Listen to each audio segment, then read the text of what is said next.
Graça e paz a todos e a todas. Nós estamos para mais uma aula do Seminário de Educação Teológica das Assembleias de Deus, querido CETAD. E eu sou o professor Gilberto Rebouças e nós estamos para mais uma aula dos livros poéticos. E hoje nós daremos continuidade ao estudo do livro do Eclesiastes. E você também pode estudar conosco, né?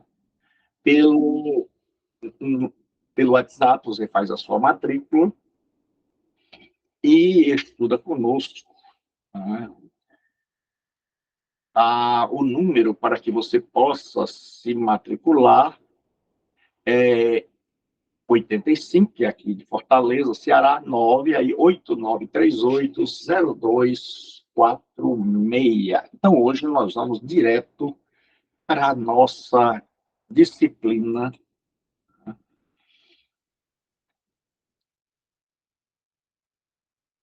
E nós estamos estudando. Nós paramos no final do capítulo 5.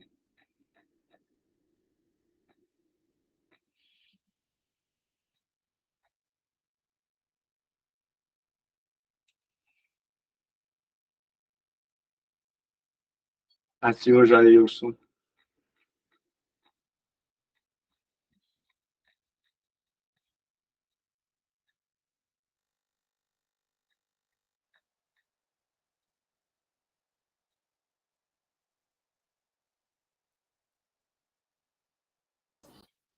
Pai do Senhor.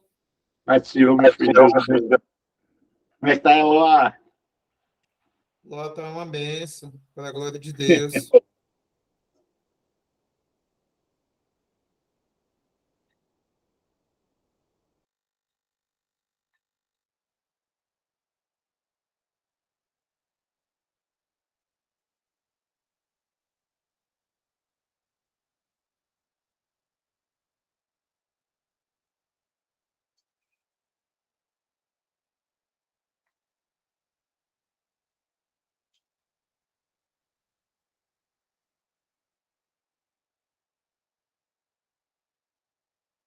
Pai do Senhor, então vamos lá. Nós paramos aqui, 5:15.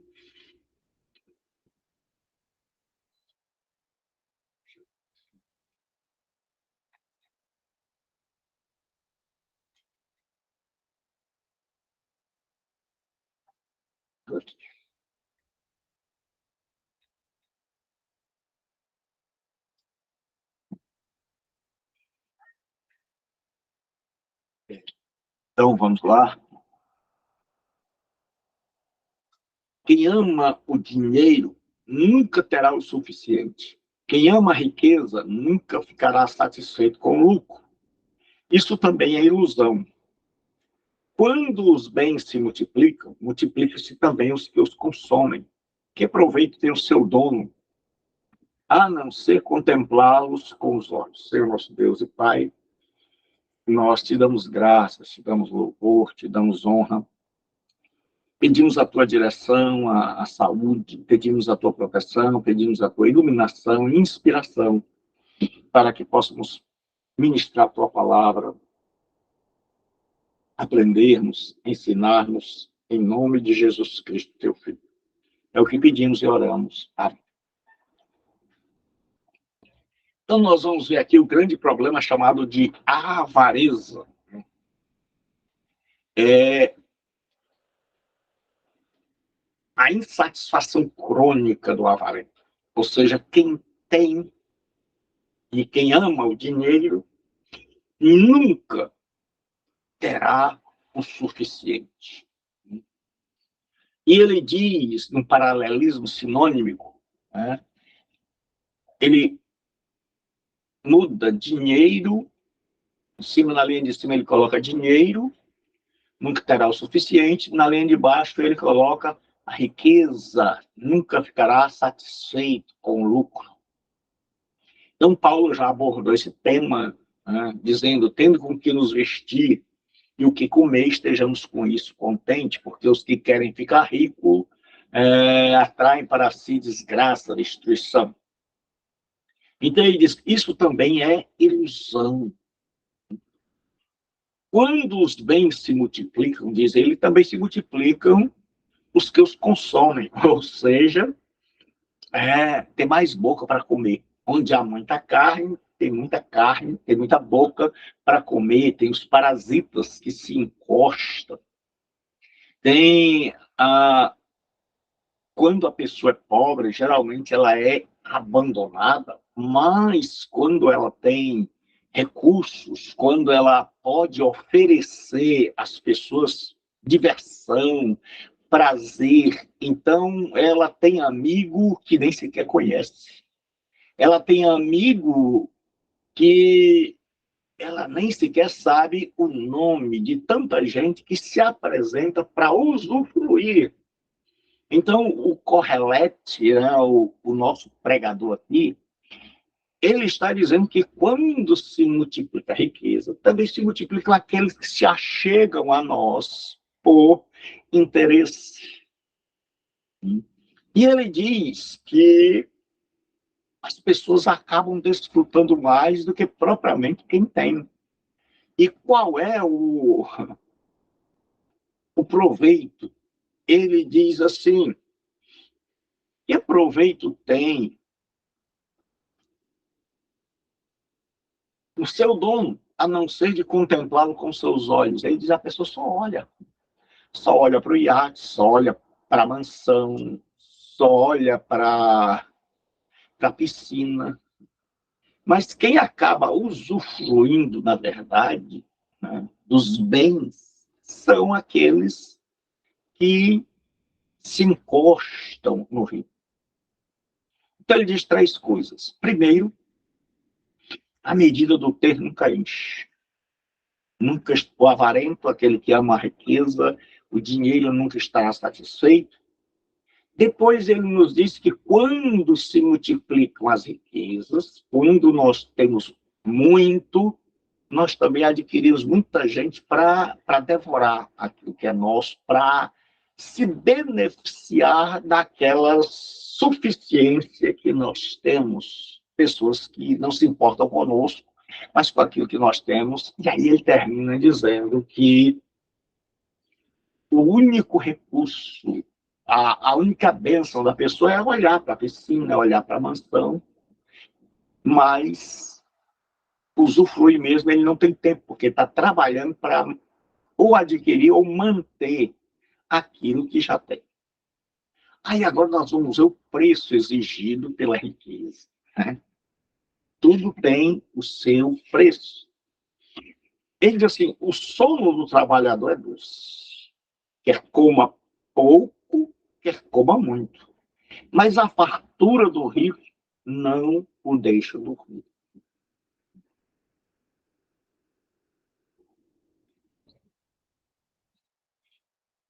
Quando a gente lê a literatura chamada de sapiencial,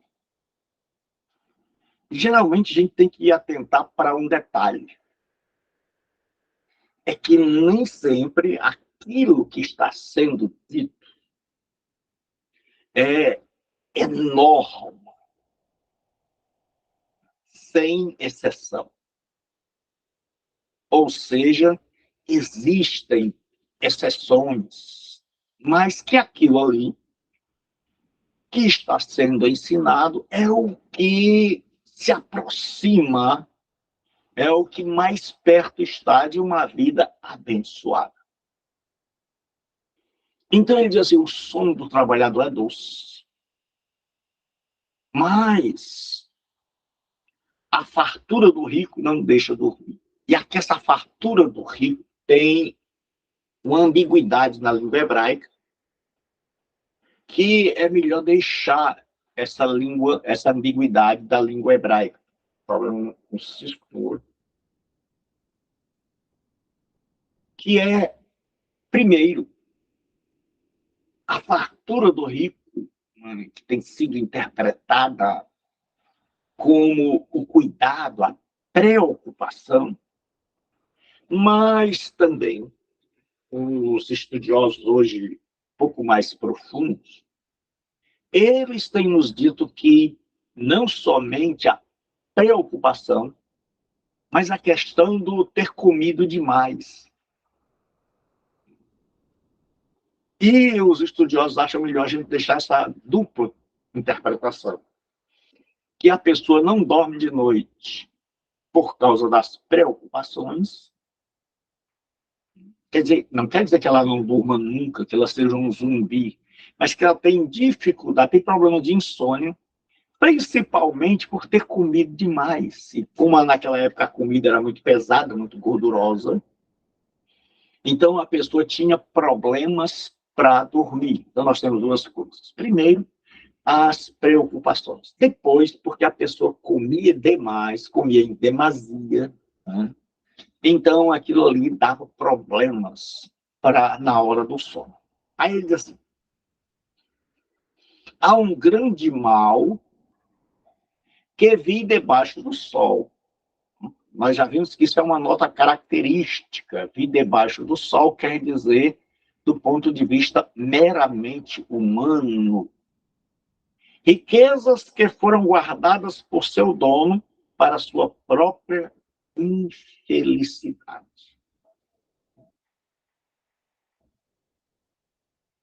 Pastor Alain,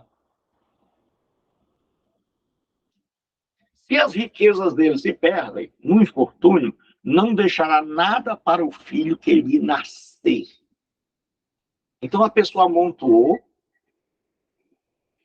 o Correlete, o pregador, o Eclesiastes, ele diz o seguinte, eu vi pessoas que juntaram, que não usufruíram aquilo que ganharam.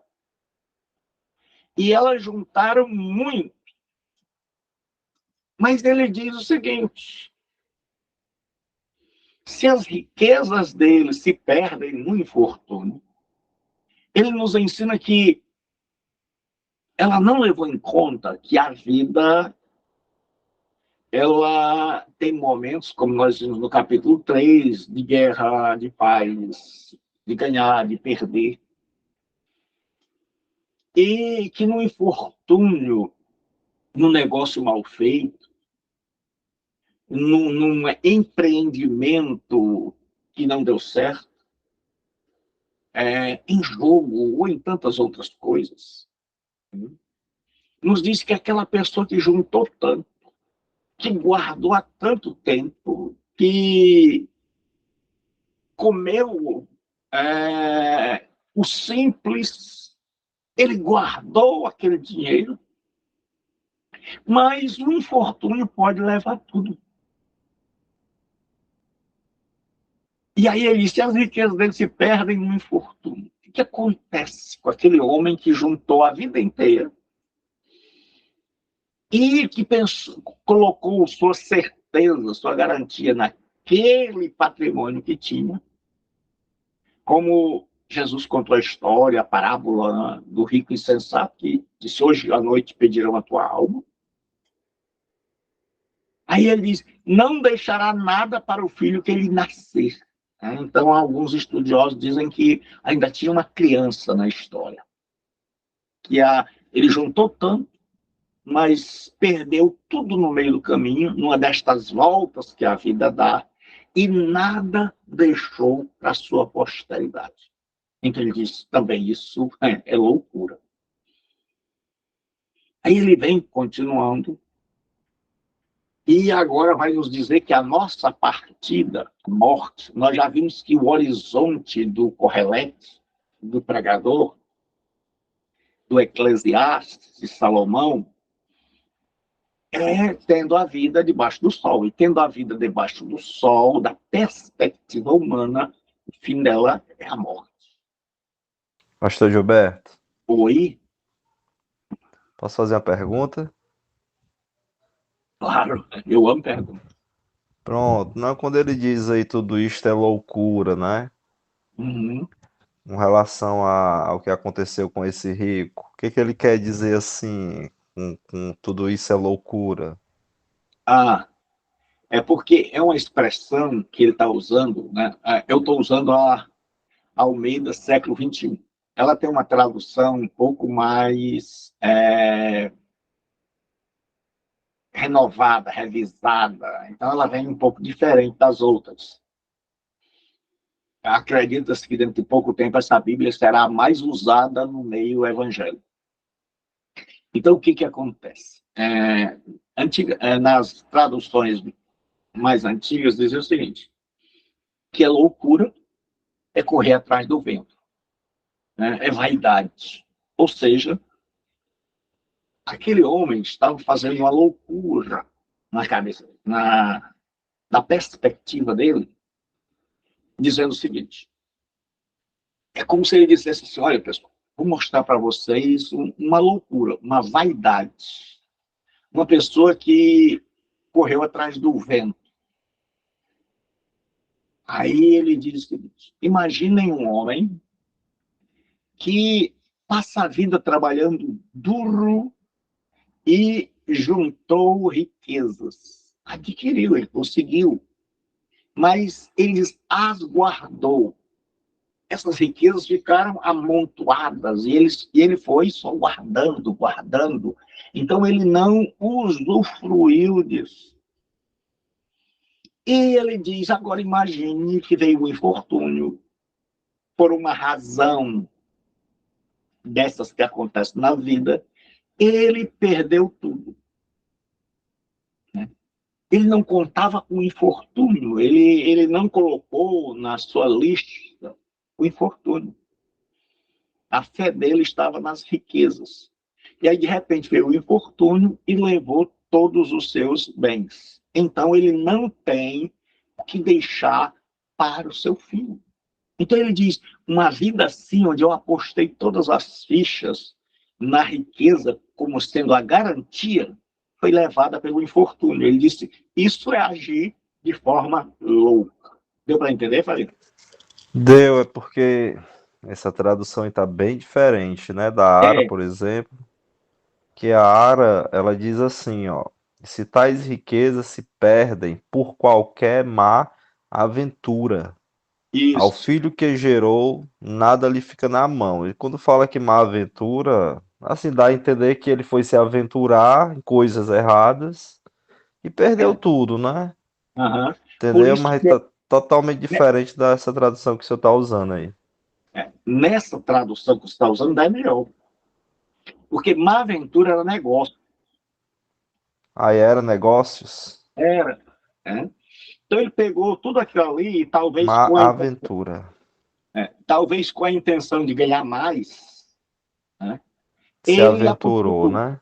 Se aventurou e aí perdeu tudo. Aí essa sua ainda tem melhor, porque essa sua ainda diz assim, tá, o filho que nasceu.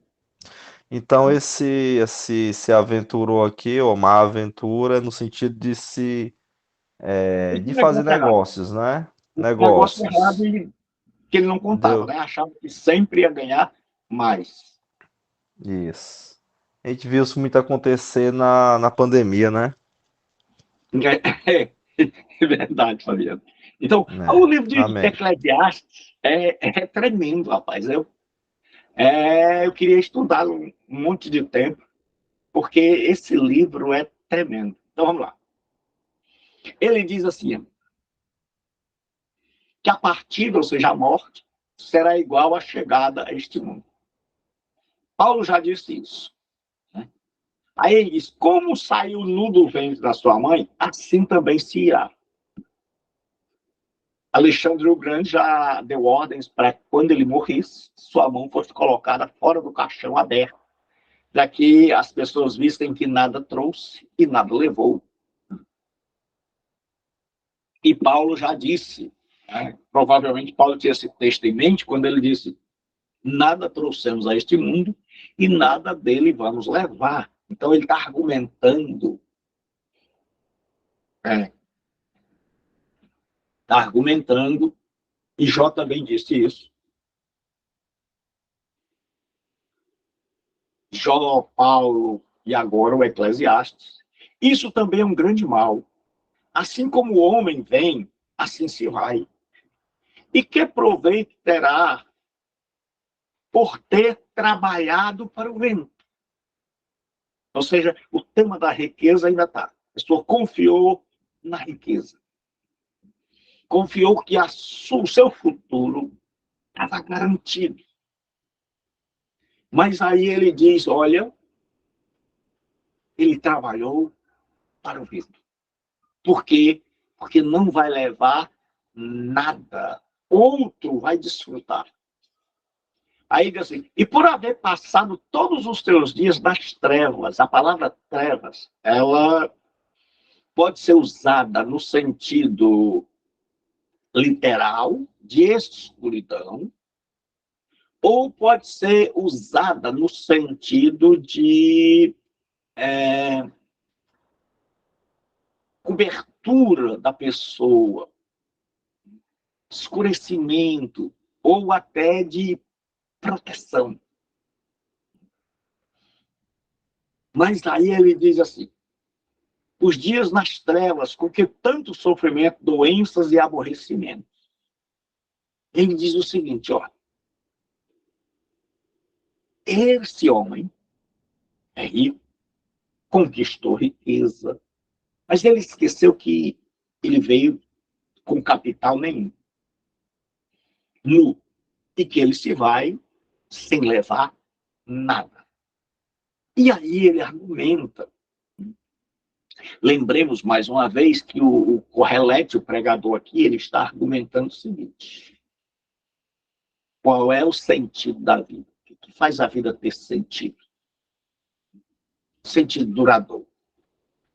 E aí ele está dizendo o seguinte: vamos conversar, ele vai argumentar, e ele vai dizer que até a morte, que é o ponto máximo, é como se alguém tivesse dado a ele um tema e dissesse, você não pode falar sobre o céu, você não pode falar sobre as coisas metafísicas, mas você deve abordar nesta vida aqui, no aqui e no agora, tendo como fim último a morte. E aí ele vai mostrar que, mesmo tendo como fim a morte, a vida aqui, sem Deus, debaixo do sol, ela é insatisfatória. E aí ele diz, ele trabalhou para o vento. Aí ele diz, e por haver passado todos os seus dias nas trevas, aqui no sofrimento, é aquela pessoa que sofreu para ganhar, que lutou tanto, a ponto de adoecer, de ter aborrecimentos para ganhar tudo aquilo. Aí ele diz, aqui está o que eu concluí. O bom e agradável na vida é comer e beber e desfrutar o resultado de todo o seu duro trabalho debaixo do sol, todos os dias da vida que Deus lhe deu. Essa é a sua recompensa. Ele diz o seguinte, muita gente trabalha, ganha dinheiro, sofre, sua, vive uma vida de cão, uma vida miserável e não usufrui. Não usufruiu de nada. Ele disse, isso é trabalhar para o vento. Então ele diz que debaixo da terra nós devemos usufruir daqueles bens que nós conseguimos com a bênção de Deus. Que isso é debaixo da terra, debaixo do sol, sem recompensa espiritual, a recompensa que Deus nos dá é dizer assim, olha, eu estou te dando o direito de usufruir das bênçãos. Então, o Eclesiastes está dizendo o seguinte, tem gente que trabalha, ganha, sofre, geme, mas não conseguiu usufruir. Trabalhou para os outros. E ele dá um conselho, ele diz assim, usufrui. Essa é a recompensa. E aí, pessoal, a qualquer hora pode interromper. A riqueza é dádiva divina. Isso é tremendo. E quanto ao homem a quem Deus deu riquezas e bens, então riqueza não é o problema, porque Deus dá. E capacidade para desfrutá-los. Preste bem atenção. Deus deu duas coisas. Deus deu riquezas e bens, aí tem um e capacidade para desfrutá-las. Então, Deus separou duas coisas. Primeiro, é riquezas e bens. São dádivas de Deus. Mas outra dádiva que muita gente se esquece é a capacidade para desfrutá-la. A saúde, o tempo. Então, há muita gente que tem bens, que recebeu bens das mãos de Deus, mas que não recebeu a oportunidade ou a capacidade para desfrutá-las. Por motivo de doença, por motivo de morte prematura, por uma série de problemas, por motivo de tanta ocupação para manter o que tinha. Então, Deus, eu vi aqui um comentário onde um autor revela isso. Ele diz, olha, as pessoas não sabem que Deus separou a dádiva das riquezas da dádiva de desfrutá-las. São duas coisas. E ele diz que a primeira sem a segunda não adianta. Ele diz, o Deus que dá a riqueza precisa também que nós peçamos a ele a capacidade para desfrutar. Ele diz, receba a sua parte e alegre-se com o seu trabalho. Isso é um presente de Deus. Ou seja, se Deus nos der riqueza e a segunda dádiva, a capacidade para desfrutar. Deixa eu ver aqui.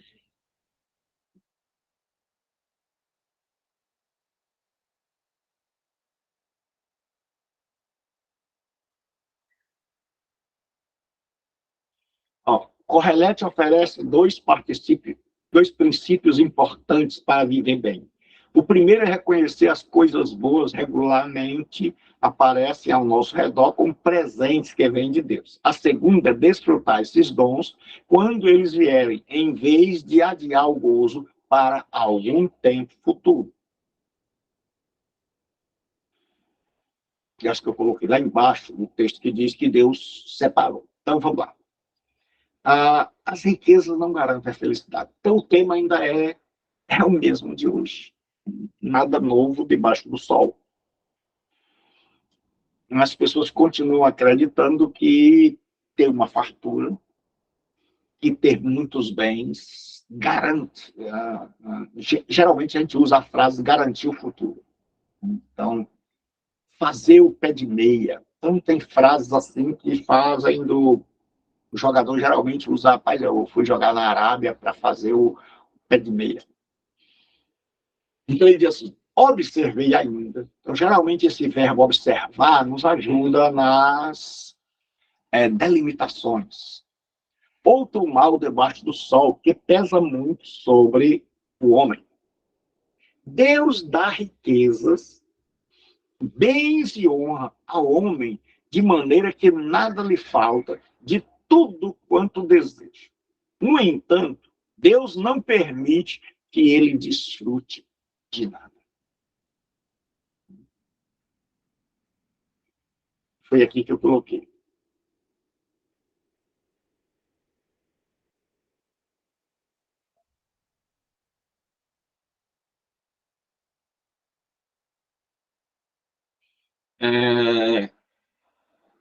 O Walter Kaiser Jr., ele diz assim, uma pessoa pode produzir riqueza, honra, diversos filhos, vida longa e praticamente todos os bens exteriores. Pode possuir. Que alguém possa imaginar. No entanto, ele ainda pode ser uma pessoa muito abatida, insatisfeita e infeliz. Aí ele vai dizer por quê. Ele diz isso porque Deus separou deliberadamente o dom dos bens em si as riquezas, do dom da capacidade de desfrutar esses dons. Eu achei isso tremendo. O dom dos bens em si, do dom da capacidade de desfrutar, que é o que ele está dizendo aqui. Ele diz assim: isso também é absurdo, um grande mal. Ou seja, na tradução antiga, isso é vaidade. Aí ele diz assim: se o homem tiver 100 filhos, agora ele vai para uma hipérbole, e viver muitos anos, então ele tem, primeiro, uma posteridade, 100 filhos. Segundo, ele diz assim, que se um homem tiver muitos anos de vida, mesmo que os dias de sua vida sejam muitos, se não desfrutar das coisas boas da vida e não tiver um sepultamento digno, digo, uma criança que nasce morta, nas outras traduções tem um aborto, tem melhor sorte do que ela. É melhor um aborto, nas outras traduções. Então, ele agora vai fazer uma hipérbole. E ele diz: se um homem adquiriu riquezas, e ele tem filhos, muitos filhos, e ele teve uma vida longa, mas ele não usufruiu disso, ele só sofreu para conquistar. Ele diz que essa longevidade, comparada à brevidade da vida de uma pessoa que só viveu no ventre da mãe, alguém que era um feto e que de repente foi jogado fora, foi expelido, se tornou um aborto, então ele mal viveu, viveu muito pouco. Então ele diz, comparado àquela vida longa, não desfrutada, mas que só trouxe amargura, é melhor a vida daquele que nem sequer viu a amargura, nem sequer sofreu, que passou pela vida sem ver essa desgraça, sem ter essa infelicidade. Então ele está dizendo, olha, se é da pessoa ter muito dinheiro, muitos filhos e muita vida, mas não deixar os filhos saírem, não comprar um lugar de passeio, guardar tudo aquilo ali sempre para um futuro distante. Ele diz, e viver bastante. Ele diz, e não desfrutar de nada. Seus pais vão tirar as férias? Não. Isso custa caro. Pai, por que o senhor não compra uma fazenda? Não. Dá muito trabalho, tem que pagar muita gente para cuidar. Pai, por que a gente não compra uma casa na praia? Não.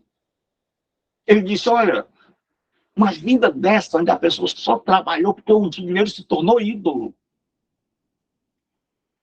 É o que não é para ele, é dono dele. Aí ele diz, melhor um aborto. Porque o aborto não viu todo o sofrimento que esse longevo viu. E ele diz, ele chegou a morrer, mas não teve um sepultamento digno, ou seja, quando ele morreu, a turma parece que estava muito chateada, porque ele nunca pagou um solvente.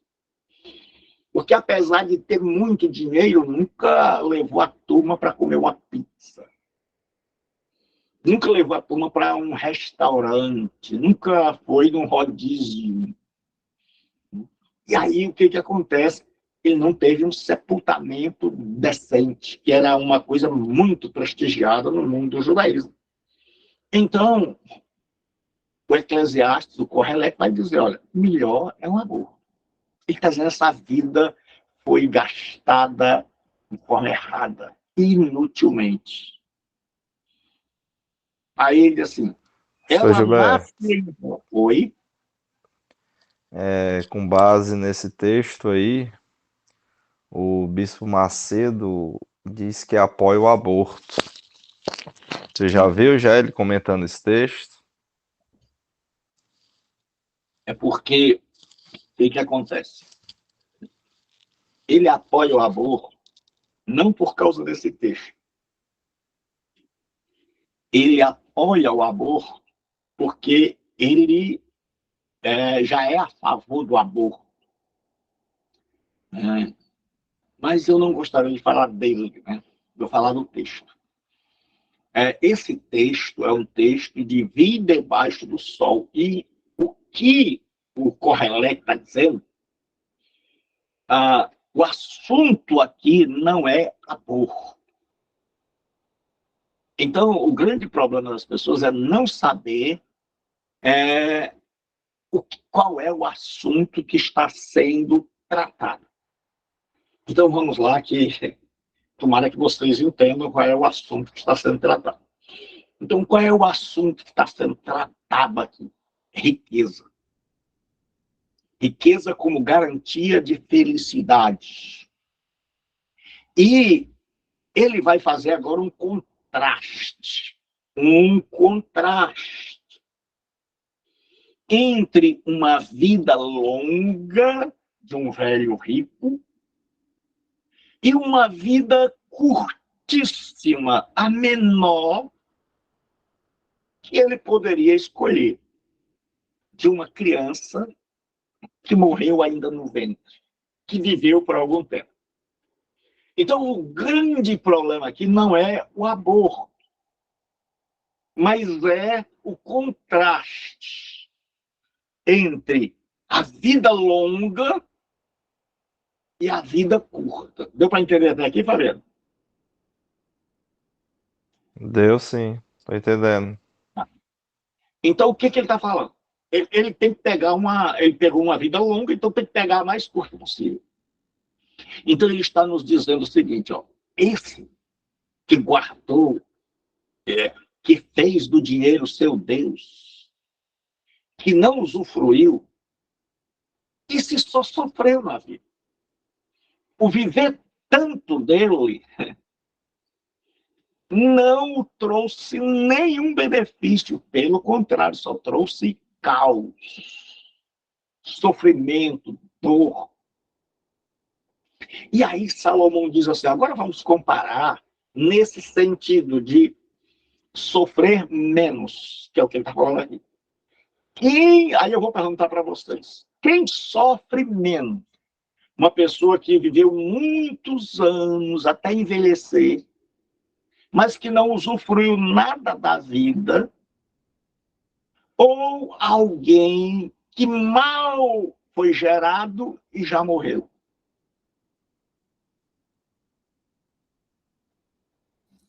Alguém que mal foi gerado e já morreu. Fica tabaco, viu? É Esse daí alguém sofre menos, né? que É. vai Então, o que ele morrer. está querendo dizer é esse contraste. Então, ele não está falando sobre aborto. Deu para entender, Fabiano? Sim, perfeitamente. Então, o Pedir mais cedo, ele não sabe nem fazer exegese. Aí ele diz assim, ela nasce em vão e desaparece na escuridão, e o seu nome fica escondido na escuridão. Nunca viu o sol e nunca soube de nada. Mesmo assim, o seu descanso é melhor do que o descanso daquele homem. Então, ele está dizendo o seguinte, olha, aquele que viveu menos, vive muito melhor. Não viu nada das desgraças aqui fora. Cedo veio e cedo foi. Em contrapartida, o outro veio, viveu, e viveu, e viveu, e viveu. Né? Mas só viu desgraça. Por quê? Porque não usufruiu daquilo que conquistou.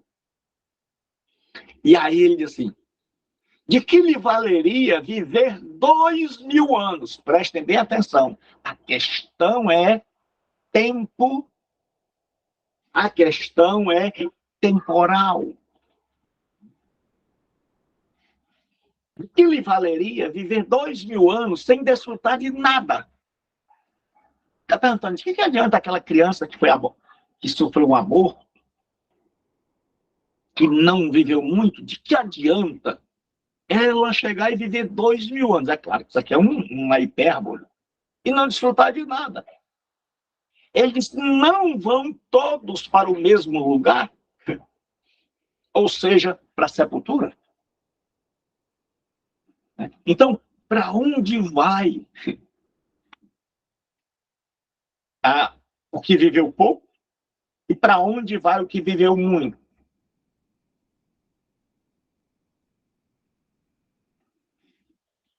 Vamos lá, pessoal? Vão para o mesmo lugar, para a sepultura. Para a sepultura. Só que Salomão está dizendo o seguinte, que não viu as desgraças. Por isso ele diz, olha, esse aqui tem mais valor do que o outro. Esse aqui sofreu menos. Então,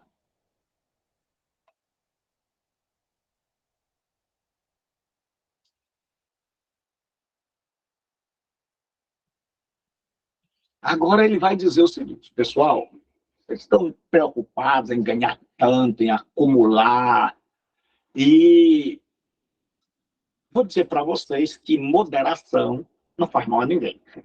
Moderação e cancha de galinha não fazem mal a ninguém. Ele diz assim, todo o trabalho do homem é para a sua boca. Ou seja, o homem não trabalha por esporte. Lá em Provérbios ele diz, o apetite do trabalhador trabalha por ele. Ou seja, nós trabalhamos porque temos fome, porque temos família para dar de comer. Ele diz, porém, jamais satisfaz o seu apetite.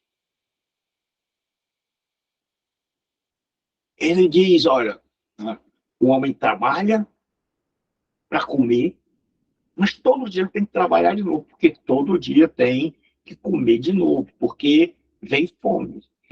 Vem fome. O apetite nunca vai faltar. Isso aqui é como eu estou sempre dizendo, o Eclesiastes é uma regra, porque muita gente às vezes coloca as exceções. A pessoa pode dizer, e aquela pessoa que está com fastio por causa de uma doença? Não, aquele não está pensando nisso. Aí ele diz, que vantagem tem o sábio sobre o tolo? Pergunta de retórica. Que vantagem tem o pobre em saber se portar diante dos outros? Melhor é contentar-se com o que os olhos veem do que ir atrás dos desejos. Esses provérbios que ele está usando aqui é aquele provérbio que nós temos aqui no Brasil. É melhor um pássaro na mão do que dois voando. Então, esse livro é tremendo. É muito, assim, pertinente e é muito atual. Então, ele diz o seguinte, ele faz algumas perguntas de retórica. Ele está dizendo, olha, pessoal, você vai comer, mas nunca vai faltar fome. Vai ter sempre fome no outro dia. Então, você vai ser tentado a ganhar o suficiente para garantir que a sua fome, que é o que ele já vem discutindo, seja sempre saciada. Aí ele diz, que vantagem tem o sábio sobre o tolo? Primeira pergunta de retórica.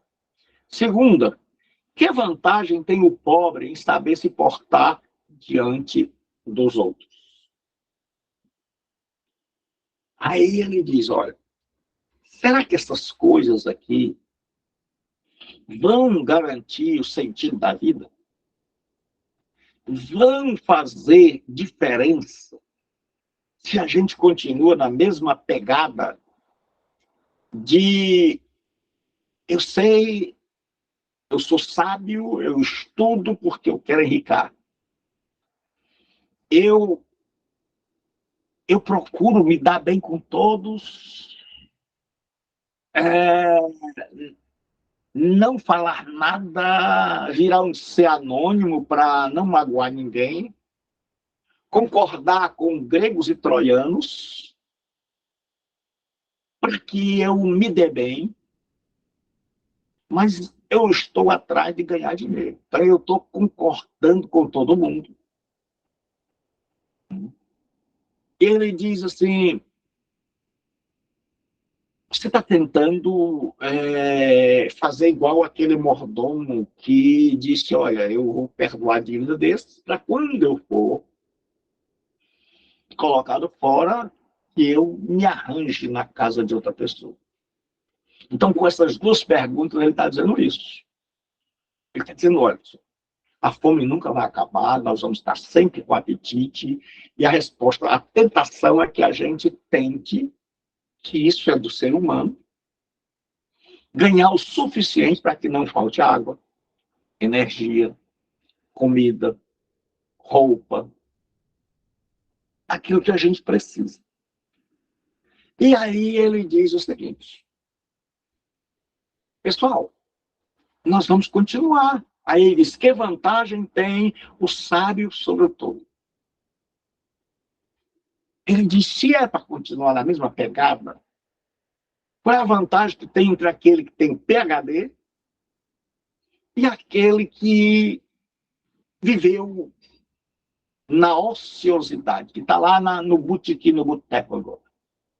Aí ele diz, que vantagem tem o pobre em saber se portar diante dos outros? Que vantagem tem o pobre de ser aquela pessoa que quer agradar todo mundo para poder conseguir dinheiro, para poder conseguir emprego, para poder conseguir benefícios, para pegar atalhos na vida? Ele diz, o fim é o mesmo, é conseguir juntar, amealhar. Aí ele agora diz o seguinte, melhor é contentar-se com o que os olhos veem. Ou seja, ele está dizendo, saia do sonho. Venha para a realidade. Melhor é um pássaro na mão do que dois voando. Ele diz, deixe de ir atrás dos desejos. Não quer dizer que eu e você não possamos sonhar. O que a gente não pode é viver só no sonho e esquecer a realidade. Aí ele disse, isso também é ilusão, que é o que a Bíblia mais antiga traduz por vaidade. E perseguir o vento, ou seja, uma coisa que a gente não vai alcançar. Então, o Eclesiastes, ele é realista. Né? Eu vi essa semana uma pessoa que tem muitas dívidas, mas que estava observando na internet os terrenos, as casas. E eu disse, como é que você está atrás dos terrenos, das casas, se você tem tanta dívida? A pessoa me disse, não, é só sonho. É só sonho. Então, muitas vezes a gente passa a vida inteira, se eu tivesse isso, se eu tivesse aquilo, e não abraça o que tem e não usufrui do que já tem. Então, vamos continuar. Aí, a grande pergunta.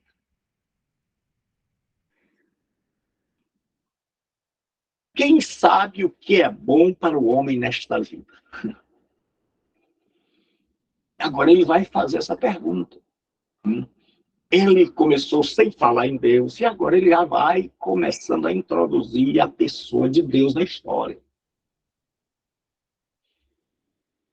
Aí ele diz, seja o que for, já foi chamado pelo nome há muito tempo. E já se sabe o que acontecerá ao homem.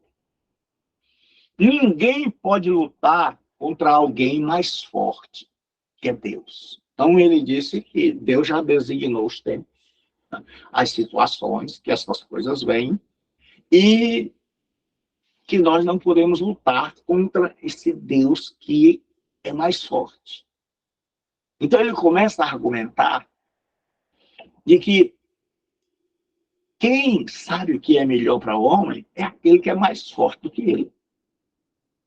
É o Criador. Então, ele vai argumentar que mesmo debaixo do sol, temer a Deus é um negócio melhor. Andar com Deus é um negócio melhor. Aí ele diz, quanto mais palavras, mais ilusão. Não tem ilusão aqui, entenda vaidade. Então ele diz o seguinte, olha, pessoal, não dá para ficar falando, eu vou adquirir aquilo. Eu vou comprar aquele outro. É aquela história que eu contei agora há pouco. E não arregaçar as mangas e não temer a Deus. Aí ele diz, que proveito o homem tira delas, desses sonhos, desses desejos. Aí ele diz, continua, agora vai explicar. Tem uma conjunção explicativa. Por quê? Quem sabe o que é bom para o homem nesta vida, nos poucos dias da sua vida de ilusão? Ele diz, sabe por que eu disse tudo isso acima? Porque quem sabe? Qual homem, qual ser humano que sabe o que é bom para ele? Então, geralmente, todos nós hoje, todas as pessoas que não conhecem as Escrituras e o Deus dela, eles diriam, eu sei o que é bom para mim.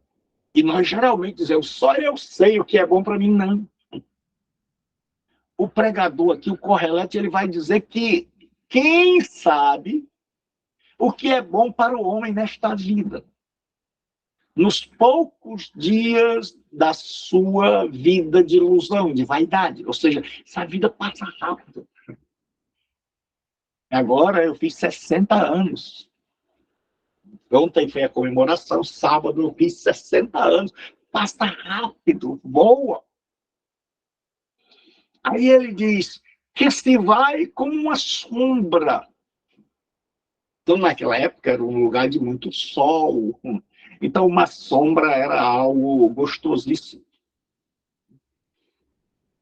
E sombra, ela vinha, mas bastava o tempo mudar, o sol mudar, que essa sombra também se ia. É como o caso lá de Jonas, que Deus fez uma ramada para ele, para protegê-lo, ele ficou feliz e veio um bicho e comeu, né, a planta. E a planta desapareceu, foi criada num dia, no outro dia morreu. Então ele diz assim, quem sabe? A vida é curta. E quem sabe o que é bom realmente? Quem já descobriu? Aí ele diz, quem lhe contará o que acontecerá debaixo do sol depois que ele se for? A resposta é ninguém. A resposta é ninguém. Ninguém sabe, só Deus. Só aquele que é maior que nós. Só aquele que já fixou as coisas. Então, ele começa a falar de Deus sem botar o nome. Ele começa a dizer, olha, quem? Você sabe? Você sabe o que é melhor para você? Você sabe o que é bom realmente para a sua vida? Você sabe o que vai dar certo? Você tem certeza que sabe? Aí ele diz assim, e o que acontecerá quando você se for? Você terá ido sabendo que fez o que era certo? e que na morte você poderá dizer assim: minha vida foi completa, irrepreensível. Ninguém pode dizer isso.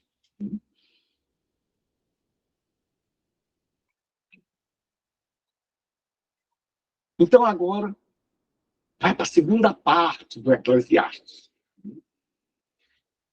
Ele vai começar a mostrar como ter felicidade na vida. Ele mostrou o que não dá. Riqueza não dá, sabedoria não dá, diversão não dá, empreendimento não dá.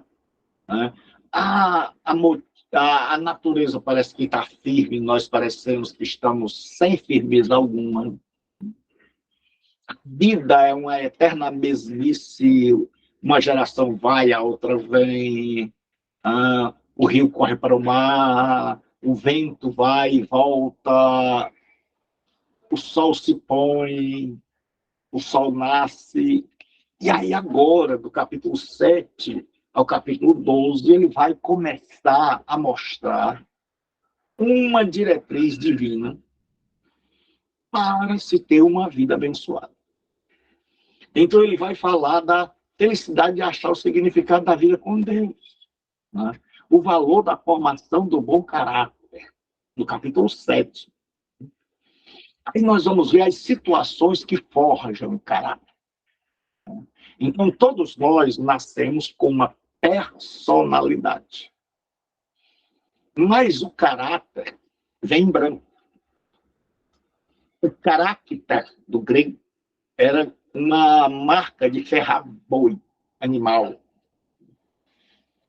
E daí são aquelas marcas que são impressas no nosso ser, de honestidade, de desonestidade, de bondade, de maldade. Então, nós podemos ter um bom caráter ou um mau caráter. E aí ele começa a dizer que o caminho não é pelo prazer, como ele se deu. Ele começa a dizer que o caminho não é pela construção que ele construiu. O caminho não é pelas noitadas. O caminho para se ter uma vida com sentido começa pelo interior, começa pelo caráter. E aí as situações, ele vai mostrar que há diversas situações da vida, elas vão dar sentido, nós vamos descobrir sentido para a vida. Aí ele diz que aquelas situações que nos conduzem às reflexões. Ele diz que existem pessoas que não refletem, não pensam, não meditam, não avaliam, vivem sem fazer uma retrospectiva. E aí ele diz assim: melhor o bom nome do que o perfume caro. Nos dias de Israel, o nome era a reputação. Então, um bom nome significava ter uma boa reputação, ter boa fama. E ele diz, eram duas coisas que ficavam, que permaneciam: perfume caro e o bom nome. Perfume caro é aquele perfume que você coloca e toma banho e ainda fica. Eu gosto muito do azarro, e o azarro verdadeiro, se você colocar um pingo dele para o cheiro sair, é difícil, é complicado para sair. Então ele diz assim: é melhor uma boa reputação do que o perfume caro. Aí ele diz: e o dia da morte é melhor do que o dia do nascimento. Porque está dizendo, no dia do nascimento eu nasci sem caráter nenhum. Eu ainda estou em branco. Mas ele diz assim: no dia da morte eu já tenho meu caráter formado, eu já tenho uma reputação, seja ela boa ou má. Então ele dá o toque dizendo o seguinte: ó, melhor é o dia da morte do que o dia do nascimento. Porque no nascimento, ninguém ainda pode dizer que você é bom ou mal. Ninguém pode dizer que você é um cidadão de bem, uma cidadã de bem, ou não. Mas, depois da morte, as pessoas vão falar. Aí ele diz, melhor ir à casa onde há luto do que à casa onde há banquete. Aí vem uma conjunção explicativa, pois a morte é o fim de todos os homens. Que os vivos reflitam nisso em seu coração. Então ele está dizendo, sabe onde é que você aprende mais? É no lugar onde há um defunto. Porque ali leva você à reflexão de que você está numa enorme fila chamada fila da morte. E que mais cedo ou mais tarde vão chamar o seu número. O meu número. E aí ele diz, ali a gente reflete, ali a gente pensa, rapaz, eu estou diante da finitude humana. Eu estou diante da mortalidade, algo concreto, real. E isso leva as pessoas a pensarem, a avaliarem como é que eu estou vivendo. Aí ele agora nos lembra de situações. Nós já vimos situações que nos levam a meditar, a refletir. Situações que nos quebrantam o coração, aquelas pancadas da vida, aquelas surras que a vida nos dá. Ele diz, melhor é a tristeza do que o riso. Porque o rosto triste, a questão está no porquê. Torna melhor o coração. Ele diz, na hora do riso, a gente está de boa.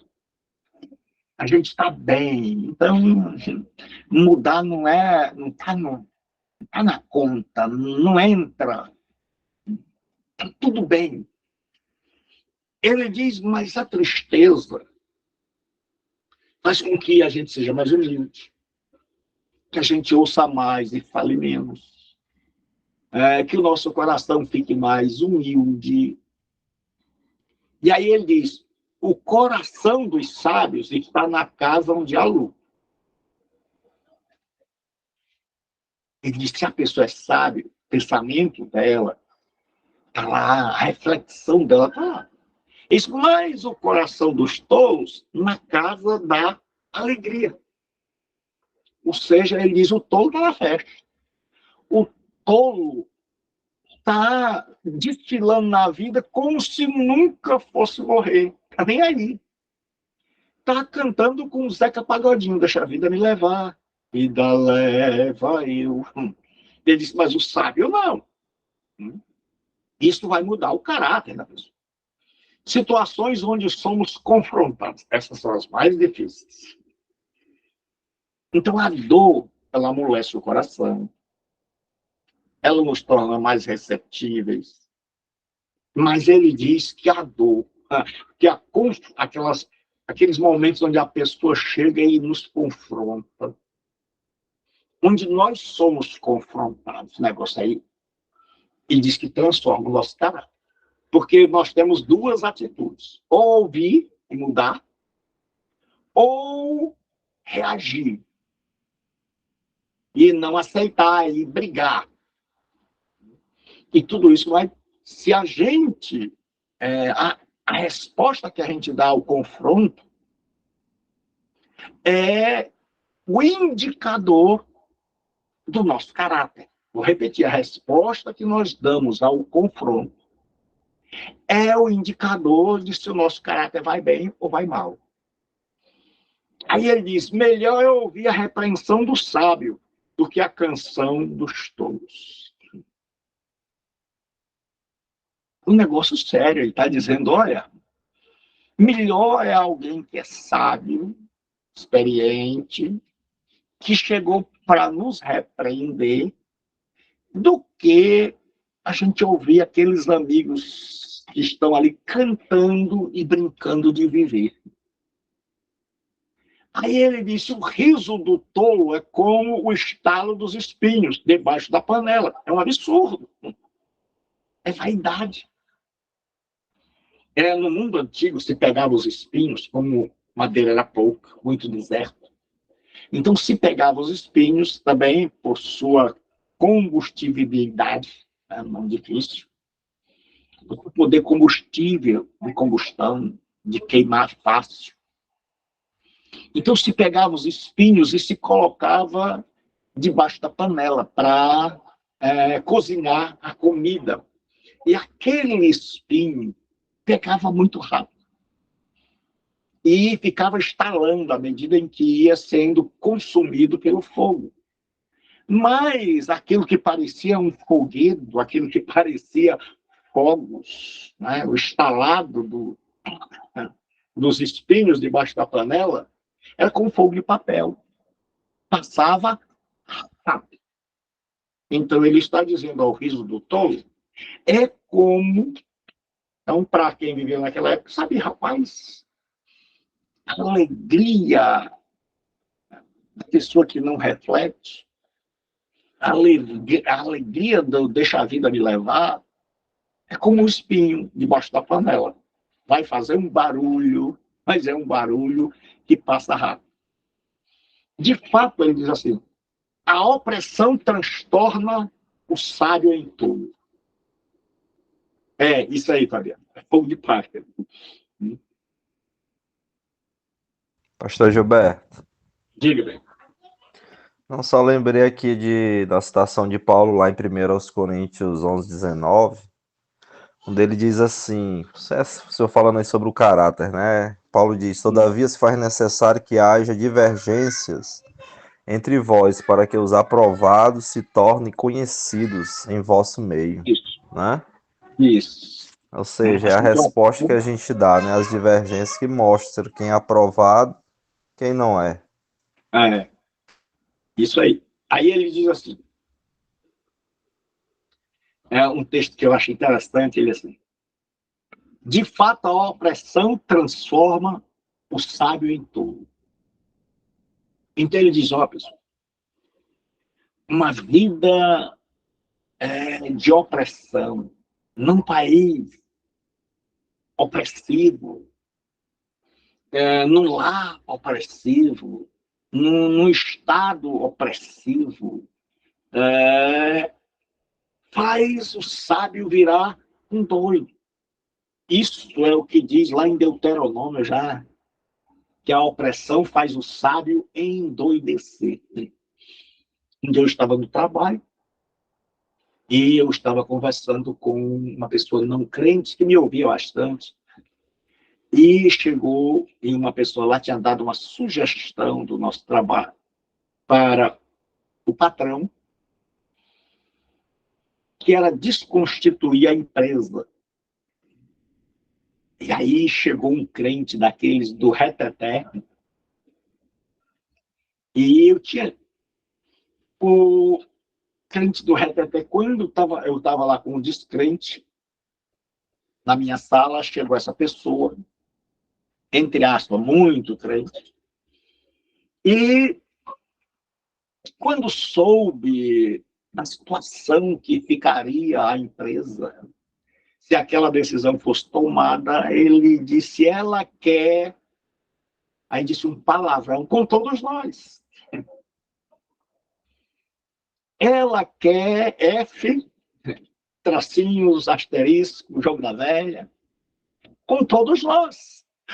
O descrente ficou de boca aberta. De boca aberta.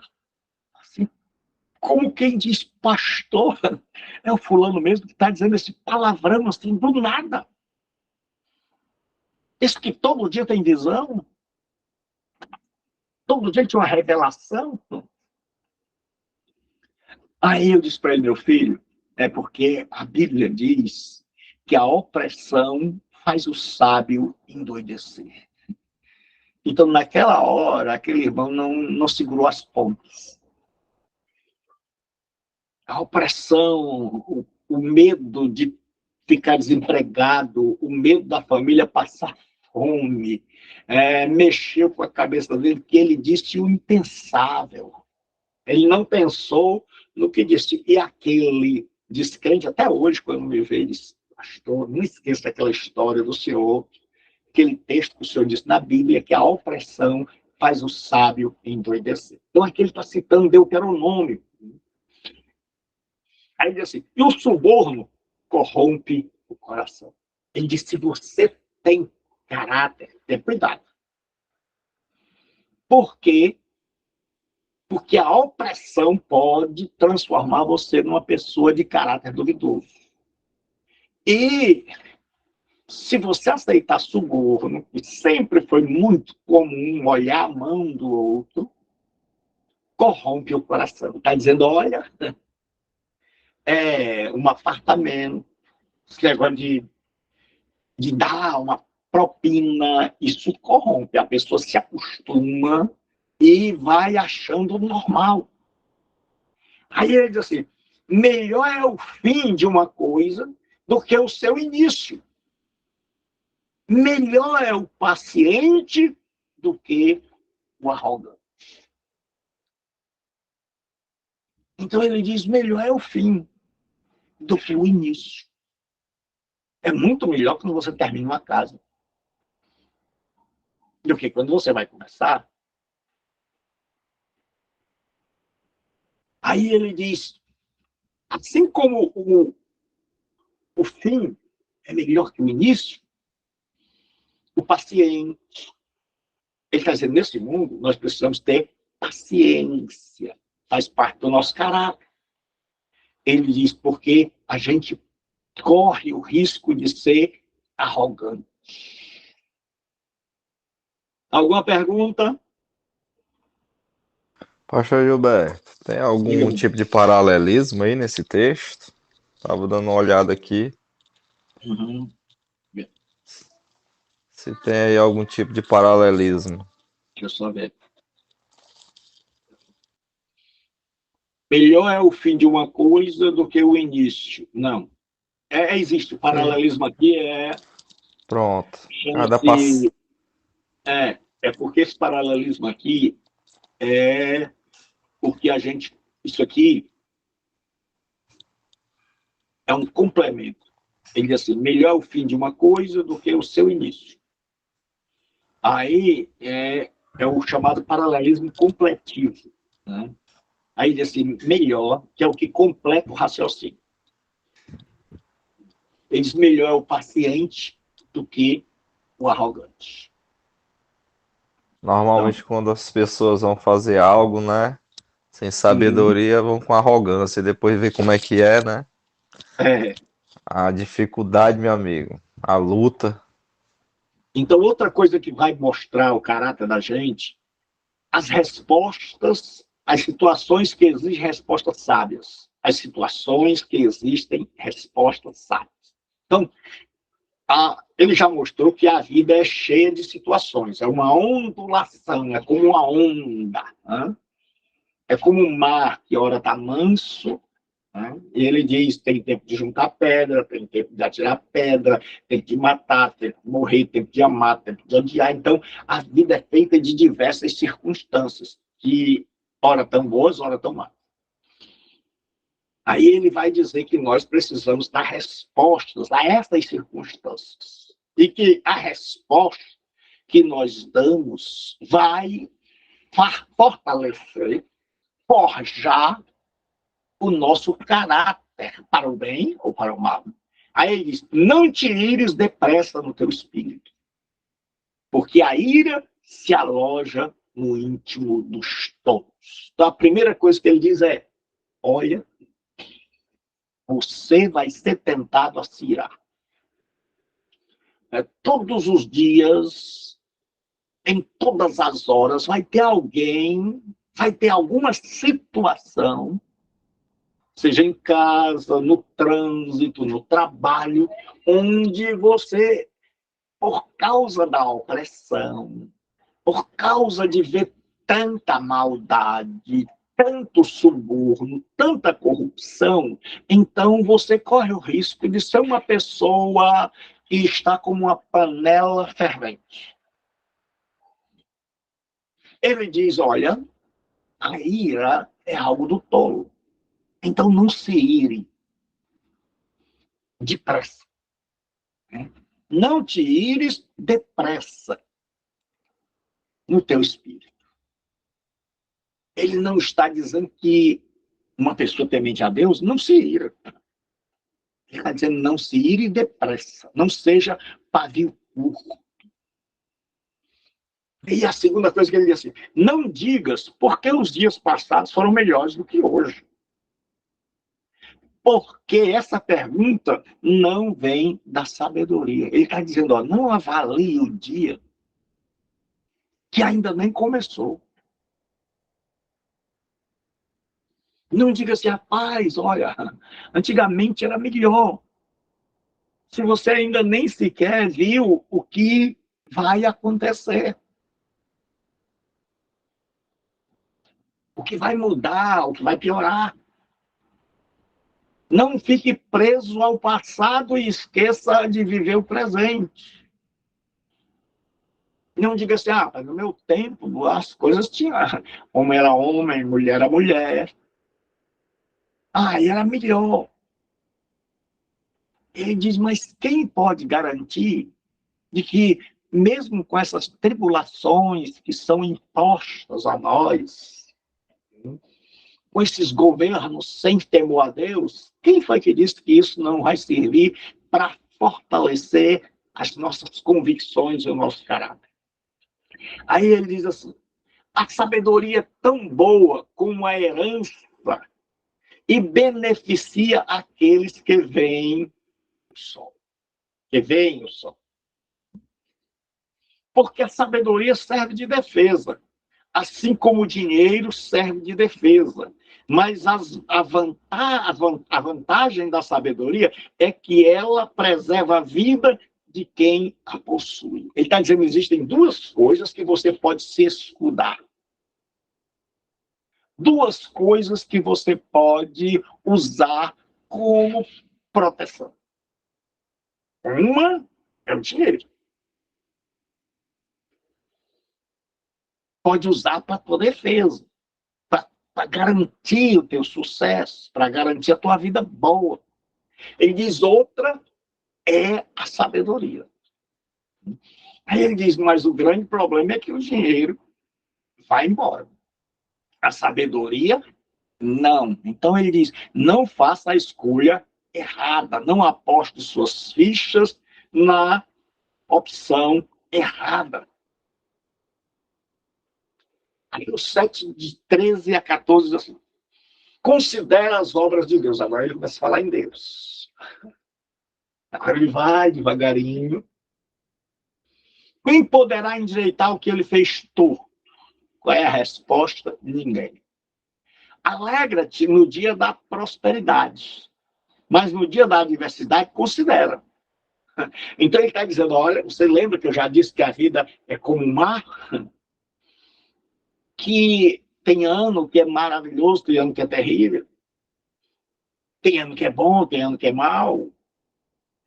Tem momentos de felicidade maravilhosa, de saúde, tem momentos de luta, de privação, de dor. Ele diz, então, são as situações imponderáveis, são aquelas que você não calcula, são aquelas que vêm quando a gente menos espera. Então ele está dizendo que essas situações também, elas vão acontecer, não estava nos nossos planos, nós não nos preparamos para elas, mas precisamos dar uma resposta. E elas vão forjar o nosso caráter. Considera as obras de Deus. Quem poderá endireitar o que ele fez tudo? Ninguém. Alegra-te no dia da prosperidade, mas no dia da adversidade, considera. Então, o dia da adversidade é um dia para considerar. Considerar o quê? Deus fez tanto um como o outro. Ele está dizendo, Deus fez tanto o dia da prosperidade, como o dia da adversidade. Quando você perguntava a um judeu quem era o sujeito de todas as coisas? Ele dizia Deus. A ele não existia essa história de dizer assim, rapaz, foi o diabo, foi o cão, é um judeu. Tudo vinha de Deus. Tanto os dias bons, quanto os dias maus. Nós vamos ver isso na literatura sapiencial que nós estamos estudando.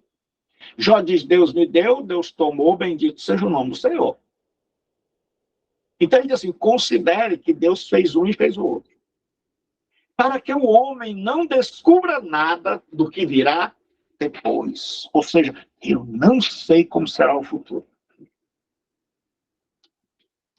Ele está dizendo o seguinte, olha, Deus fez dias bons e dias ruins.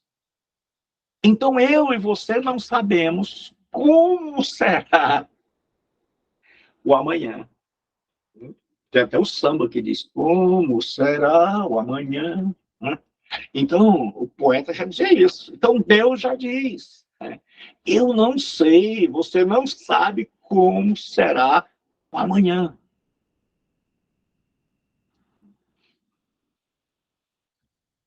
Pessoal, na hora que vocês quiserem fazer pergunta, é só falar, eu vou já terminar. Pastor Gilberto, Diga mesmo. de, Rapaz, só o pobre Fabiano faz pergunta? de repente as coisas tomam outros rumos, né? Impressionante. Isso. Como nós somos fracos. E Deus aqui é o Todo-Poderoso, viu? Que a gente às vezes planeja algo, parece que já Isso. tá tudo certo. Aí de repente acontece algo, muda tudo, você fica numa situação É, que assim, que você não esperava nem imaginava, né? Por isso que Tiago isso. diz, Isso. quando a gente falar do amanhã, né? Porque a gente não pode prometer nada, né? Tudo tá nas mãos de Deus mesmo. Justamente. É esse argumento que o Correlete está tentando mostrar à turma. Ele disse, ó, pessoal, tem dia bom e dia ruim. Quem garante a você que amanhã será um dia ruim? Então, isso serve de coisa. É uma. É algo que Deus não revelou, que serve de encorajamento para nós, porque a gente pode estar ruim e pensar que amanhã vai continuar ruim, mas amanhã pode vir um dia, um sol nascer. Como diz o livro da sabedoria de novo, né? O Salmo, o choro dura uma noite, mas a alegria vem ao amanhecer. Então a vida é essa alternância de momentos bons e ruins, para os quais nós devemos estar preparados. Isso é uma palavra boa, Pastor Gilberto, assim, para quem vive ansioso, né? Com síndrome do pânico, que imagina que tudo vai ser mal, né? No Isso, amanhã, mas confiando em Deus, a gente sabe que tem dias bons e dias maus, né? O que isso. importa é a gente confiar em Deus em todo o tempo. Então ele diz assim, ó, a sabedoria torna o sábio mais poderoso do que 10 governantes numa cidade. Aí a gente vai lembrar de um texto lá no Antigo Testamento, onde um senhor de idade sábio, um idoso, livrou uma cidade por sua sabedoria.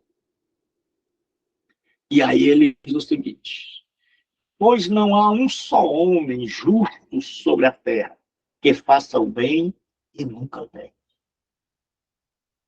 Ele diz, todo mundo está sujeito a errar. Ninguém acerta sempre.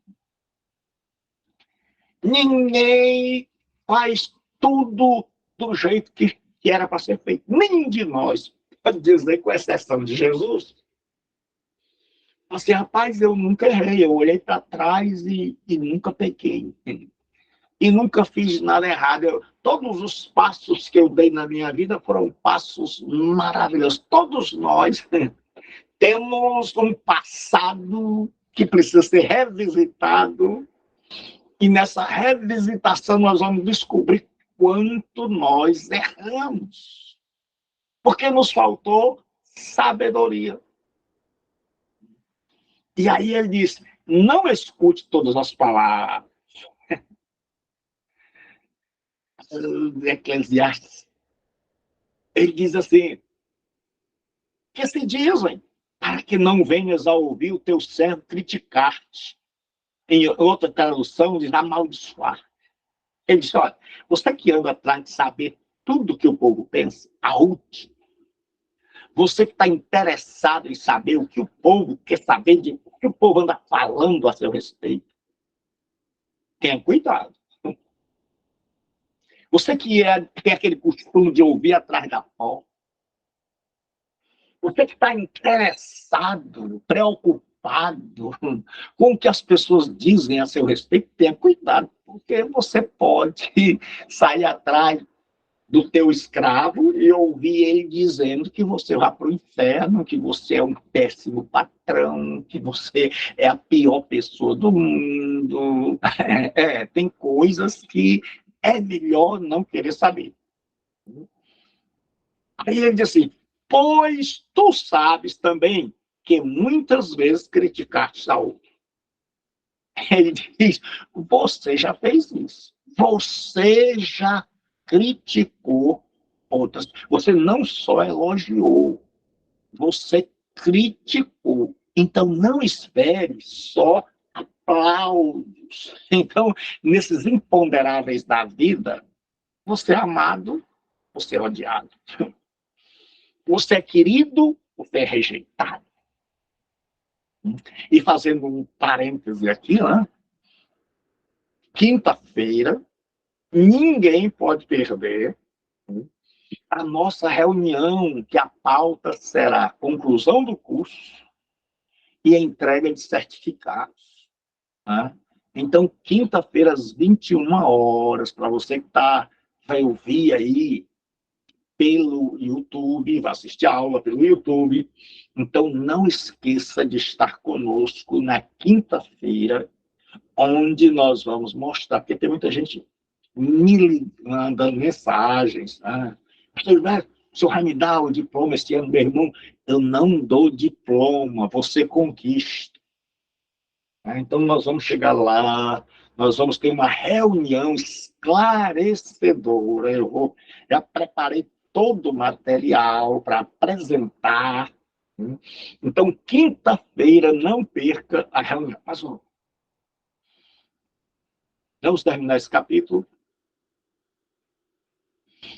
Aí ele diz assim, tudo isso eu examinei. Então, você começa a perceber os blocos, quando você começa a ver isso aqui. Segundo a sabedoria, e diz. Então, ele examinou tudo isso. Ele disse, serei sábio. Mas a sabedoria ficou longe de mim. Ele disse, foi só um desejo. Foi só desejo. Aí ele diz assim, tudo que já se foi é incompreensível e muito profundo. Quem poderá entender? Ele começa a mostrar as nossas limitações, a nossa finitude, fragilidade. Aí ele diz assim, eu dediquei o coração a aprender, examinar e buscar sabedoria. 3 coisas, a aprender, a examinar e a buscar sabedoria. E a razão, 4 coisas, de tudo. Ele queria saber, compreender, dediquei o coração para aprender, para examinar, para buscar a sabedoria e a razão de tudo. Queria entender. Nós já sabemos qual é a resposta. Nenhum de nós vai entender tudo. Sempre vão ter perguntas sem respostas. Aí ele diz, para compreender a insensatez da impiedade e a loucura da tolice. Então ele diz, eu queria saber tanto as coisas boas, tanto as coisas que vão forjar o meu caráter, como aquelas que vão forjar para o mal.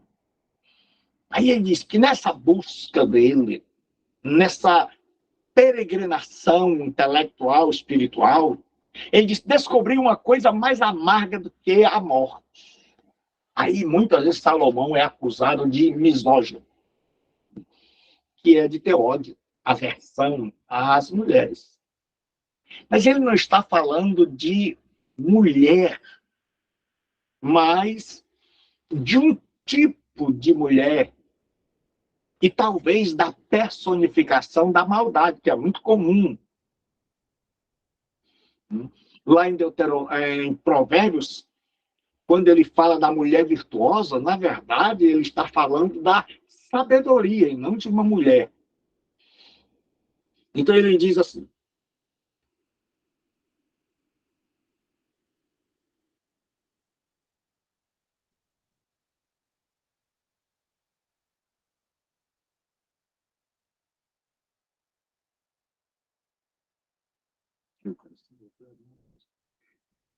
descobri uma coisa mais amarga do que a morte.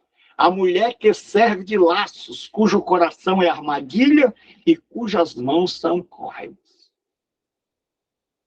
Quem agradar a Deus escapará dela, mas o pecador será preso por ela. Aqui essa mulher pode ser uma personificação dos desejos malignos que muitas vezes enchem nossos corações. Esses desejos que nos cativam. Porque assim como uma mulher seduz, engana e pode acorrentar, que é o que Provérbios vai dizer, para ter cuidado. E horas Provérbios vai dizer que essa mulher é uma mulher mesmo, que pode atrair um jovem, um cal inexperiente, para a casa dela e ele vai morrer às mãos do marido dela. Aqui também, penso eu, que a melhor interpretação é que essa mulher que prende, que cativa, que primeiro seduz, é a personificação da maldade que há dentro de nós, que nos atrai.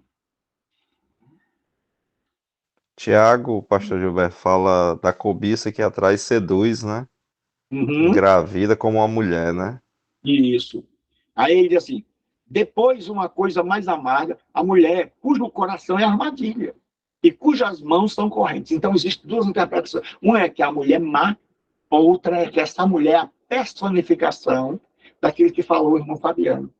Que o pecado atrai, que o pecado engoda e que uma vez a pessoa atendendo ao seu chamado, essa pessoa morre.